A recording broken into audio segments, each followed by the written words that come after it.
Эрке аялдарды токтоно албаган аялдар деп коем да. Бул токтоно албаган аялдар, алар кандай десем, мындай жөн отура албайт.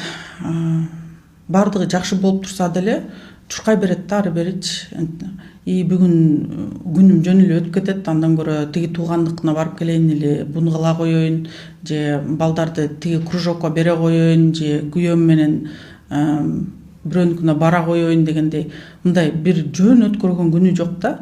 Сөзсүз түрдө мен бир нерсе бүгүн кылып бүтүрүшүм керек деген бир мындай туңгуюкта жашай берет. Бул аялдар аябай тынчсызданууда жашашат. Тынчсызданганда дагы чоңойгон 40-ка же 50-ге чыккан баласына деле тынчсыздана берет. Үйдө баягы жөн отурбайт да, бардыгына тынчсызданат. Ошон үчүн күйөөсү рулда кетип баратканда ага жол көрсөтөт. Буяк менен айдабайсың, эмнеге бияка салдың, бияка токтотпойсуң деп башкарат. Ишылса бардыгына мурдун тыга берет да, анткени бардыгына тынчсызданат. Бул аялдар ушунчалык стрессте жашайт, ушунчалык денеси чыңалып калган, мындай катып калган да. Булар жыргалчылыкты дагы сезбейт, билбейт дагы. Кантип бактылуу болуп жашаш керек экенин түшүнбөйт да. Мен анча деле бактылуумун дейт. Мен буну бүтүрдүм, үй алдым, аны кылдым, буну кылдым, бала өстүрдүм, мен бактылуумун дейт. Бирок ошентсе дагы ушундай бир тырышат да бардыгыначы. Бардыгын тырышып аткарганга аракет кыла берет. Кызынын деле үй бүлөсүнө кийлигишет, баласынын деле үй бүлөсүнө кийлигишет. Бардыгын бактысыз кылат да. Анткени сиздин ичиңизде эмне көп болсо, сиз ошол нерсени жакындарыңызга бере аласыз. Ичинде жалаң негатив көп болсо, албетте жакшылык чыкпайт да ичтенчи.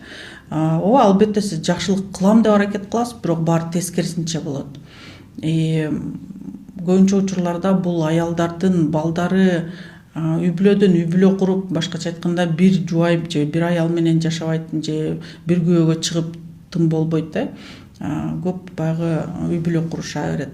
Өзүн эч жерден таппайт да бул балдарчы. Анткени бул энелер, бул аялдар баласына ата болуп алышкан да, эне эмес. Эне болгонду билбейт. Эне мээрим берүүчү, соротуучу, угуучу, жылуулук берүүчү адам да.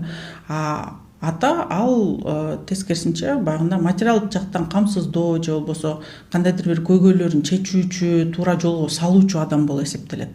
Бул аялдар ошондой ата болуп алганын түшүнбөйт өздөрүчү. Эне болгонун токтотконун же болбосо эне болбой жүргөнүн дагы билишпейт. Өтө өкүнүчтүү нерселерге алып келген көрүнүш болуп эсептелет. Ошон үчүн билим алып, өзүңүздү тынчсыздандырбай, жакшынакай бактылуу жашоону үйрөнгөн туура болот.